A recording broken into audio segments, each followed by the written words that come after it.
Welcome to the Metal Prognosis. My name is Lee. Now in today's video, we're going to see if we can djent. So we have the Pod 2.0 here by Line 6. We have the Eros KSR pedal here. So a very modern pedal that's just very powerful and gets some really cool stuff out of it. And we have something that was done 20 years ago, around about 20 years ago, maybe more than 20 years ago. I'm not quite sure, but a long time ago. So I'm keen to see if we can convert something like this, which you can get some pretty cool stuff out of this.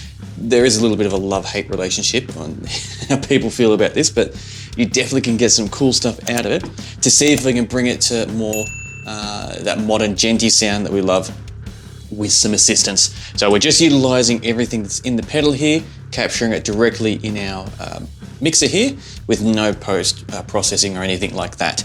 Just to see how far we can push it and pretty much just experiment and see if we can have some fun with it as well. So the 7 strings there ready to go. Let's start plugging stuff in and set stuff up, and let's start having some fun and see all is connected. Can it djent?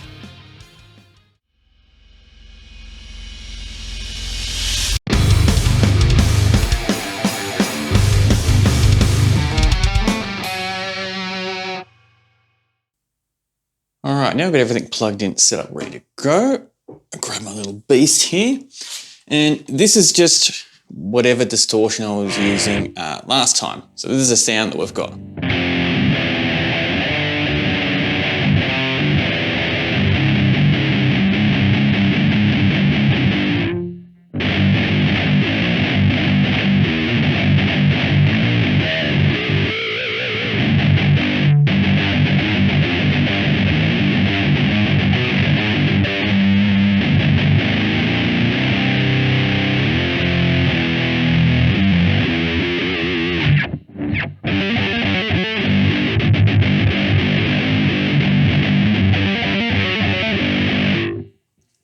So I could muck around a little bit more with the EQing and try shape it up a little bit more, but I thought, no, let's give the modern pedal a little bit more of a chance to shine. So I've got to remember how to use this. I haven't used this for a while. So I've got level, gain. So let's turn the gain all the way down. Let's turn it on first. Let's try get those all just up to that. 12 o'clock.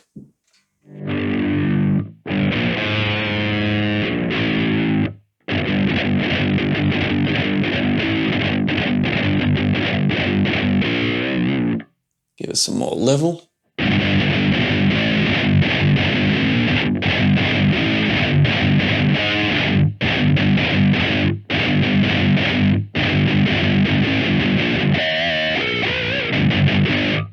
That's a huge step. So just as a quick A-B comparison.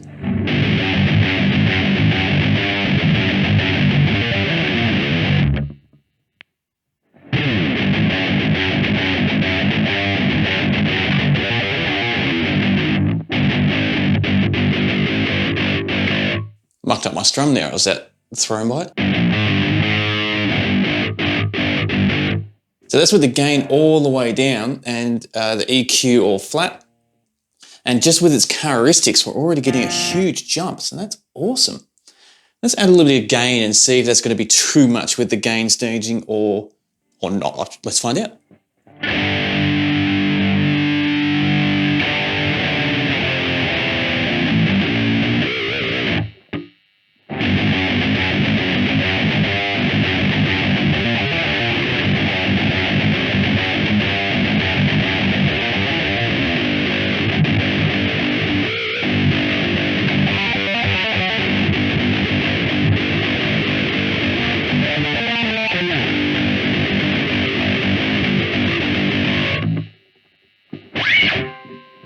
So getting a little bit of hiss coming through, but that's fine.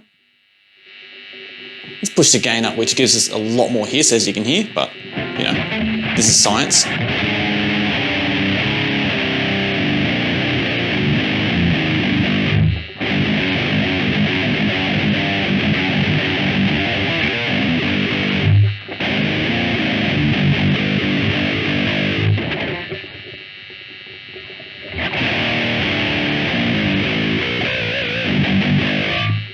I don't think it actually needs it. So I'll pull back on the gain because, whoops, let's give it just a little bit.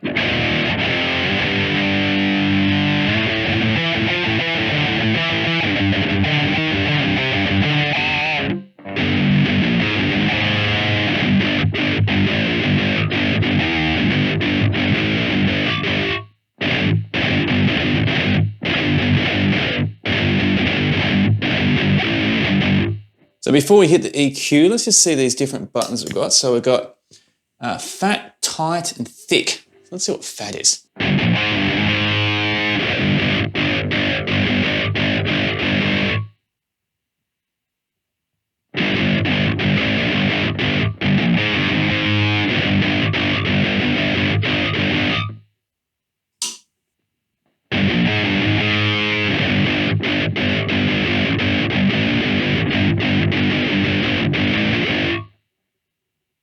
All really different, but really cool.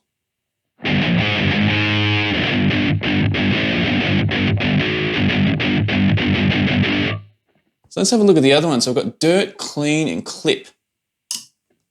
Start with clip.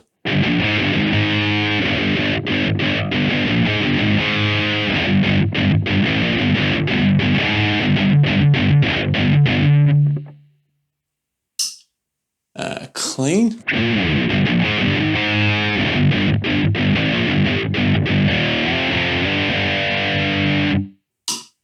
And the last one is dirt.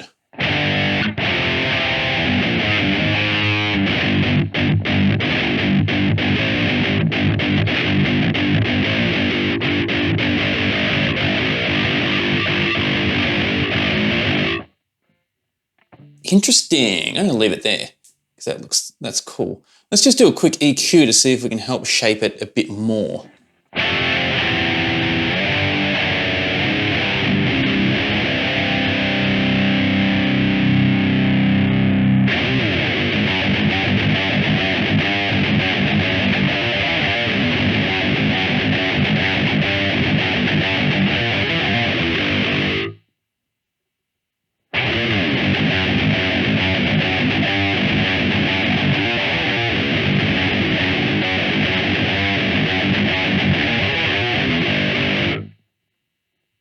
Bit more.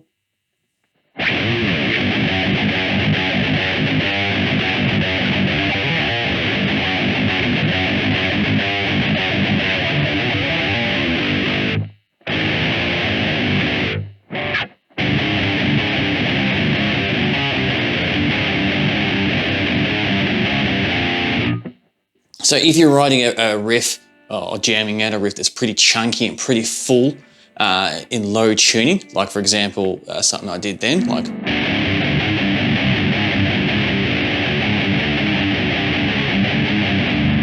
And we turn that off and do it just through the pod.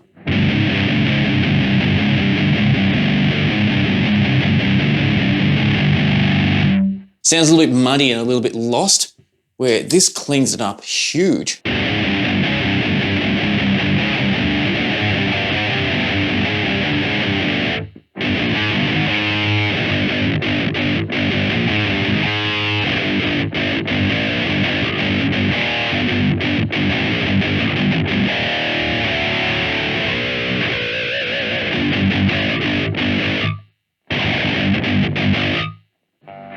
That is pretty awesome. Let's push a level a bit more because we're going into the pod. That might help it react differently.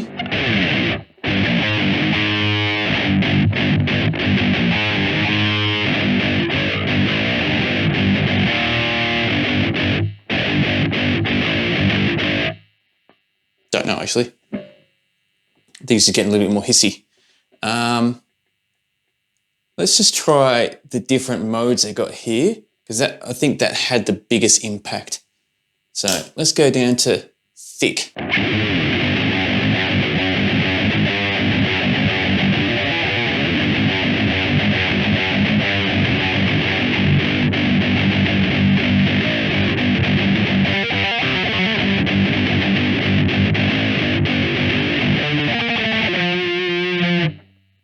Back to time.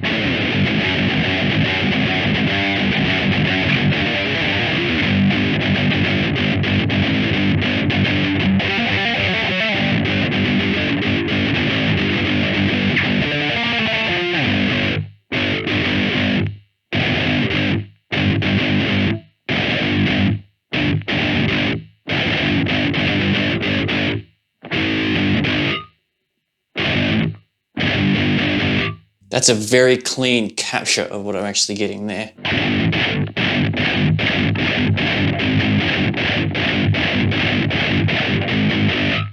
Yeah, I think that's sounding pretty remarkable, considering we're using something that's over 20 years old and matching up with something modern, how they can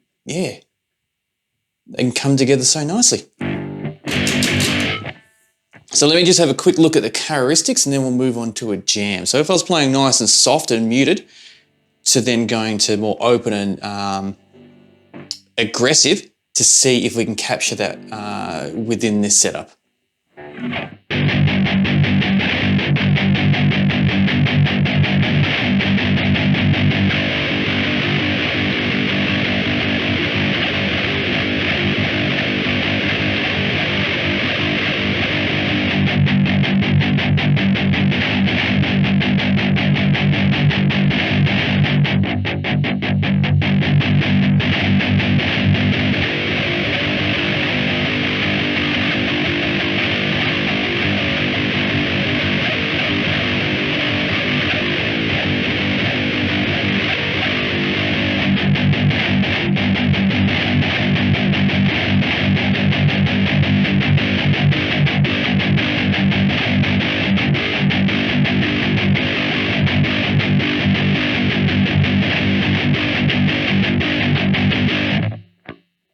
There is a lot of dynamics there in the characteristics on what your right arm can bring to the actual game.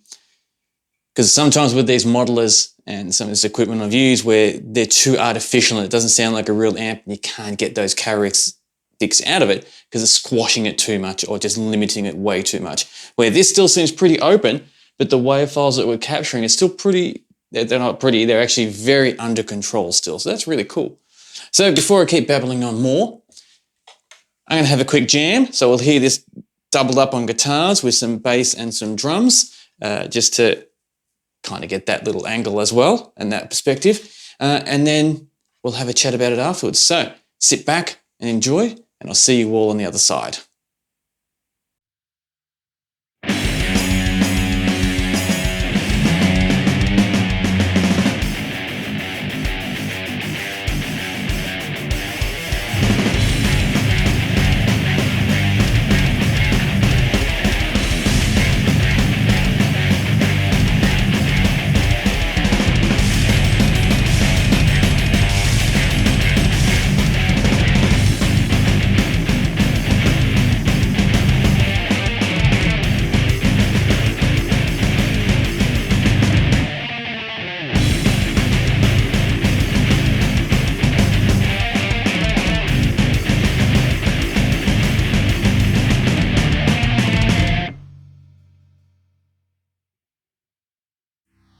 Time for some final thoughts of matching these two up to see if it can djent. Very, very surprised. So firstly, I could have my original plan was to come up with a patch with this first and then move on from there. But the one that we came up with was decent enough that I thought, well, it's still going to work with this little experiment of linking these up and seeing how they do it. Because otherwise, I could have got way too caught into trying to make the sound first and foremost from this instead of trying to turn it into what we want it to be turned into. So I've had this for a long time. The power thing, I need to do a little bit of doctoring to make sure it stayed on because, it didn't want to play the game unless I brutally forced it with some tape there. But we got it working in the end and that was okay. And I think I had to do that last time as well. I used this too. So I definitely wasn't surprised with that aspect because, as I said, I've had it for many years and it's done lots and lots of different recordings and even hit the live stage a couple of times. But matching up the Eros, this not only shows how powerful a little unit this is, but it also shows on how good this Line 6 pod can still be. Because the sounds we got out of it were decent, they weren't too bad. But adding this to it and really pushing it and help shaping it with this going in before it, changed everything. With the actual recording that we got and that we captured, it wouldn't be too much for anyone to do some post EQing there to really help push it to the next level if you were to use it in a recording scenario. So is this out of date in recording in that? I don't think it is at all. I still think if you did have one of these, or wanted to get your hands on one of these, or whatever the scenario it might be, it can definitely be utilised in a studio too for direct recording. So no microphones going straight from the output here into either your mixing desk or audio interface, and just capture the sound that way. It was practically used zero computer power or processing power for it, so it's it's really easy if you wanted to pile up all the waves that you capture with this, instead of using a bunch of plugins all over the place to try capture that sound and to record it that way. So yeah, very cool, very surprised the results. I was hoping it would turn out good, but didn't think it would do that huge of an impact, I should say, using this. And I haven't used this much, and I always like it, so there's also a bit of excuse to pull this one out as well. So there we have it. We got a basic Djenty sound, basic Djenty heavy sound, I should say, because I'm not going to get into the pretentious argument of what is Djent and what isn't and all that. I think we were all smart enough to know the basics of what I was referring to when I said Djenty sound. And yeah, I believe we got pretty darn close to it with this. So if a Djenty project did come into the studio and they wanted to use the Line 6 and do a recording in that fashion for whatever reason, we could easily add the KSR to it, the Eros, to take it to that level that it needs to be taken. So that is really, really cool. Yeah, very surprised with it. The noise, there was still a little bit of noise, but after I dialed back the gain here, it was super user-friendly. Because as I stated at the start of the video, there's no post-processing happening, so I didn't need to add a noise suppressor or anything there. This killed enough of the noise, well, we turned the gain down, but for the jam, so to speak, it killed enough noise where I didn't need to edit it at all. I just took away just a couple of little snippets in the start of the wave where I just did a couple of little twings and that before the actual beat started.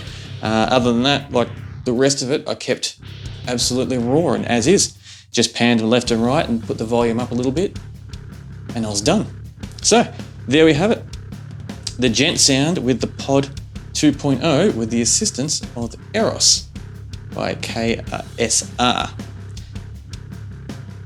This is pretty cool. So I'm probably going to do a couple more of these. Can I make the Djent, as in can I make the Pod 2 Djent with a few other different enhancing type of pedals to see what else we can come up with and all that, and see if we can keep this Pod 2.0 alive for a bit longer and keep it kind of relevant. I'm definitely not trying to justify my purchase, because I purchased this many moons ago and absolutely have got my money's worth from the amount of EPs, demos and albums I've used with my band and other bands with this, so it doesn't owe me anything whatsoever. I'll be sad if it does die, but when that day does come, because it is slowly creeping towards that with the little doctoring I had to do. That's the first sign. Things not being the best, but yeah, it's definitely done well for me. So thank you very much for joining me in this video. It was a fun little experiment putting this together and just seeing what happens, and doesn't matter if the results were good or bad. It was a journey that was heaps of fun, but it was just an extra little bonus, a little bit of gravy on top. The results were surprisingly good. So thoroughly enjoyed this conversation with you and really look forward to chatting with you next time. And until next time, please stay safe.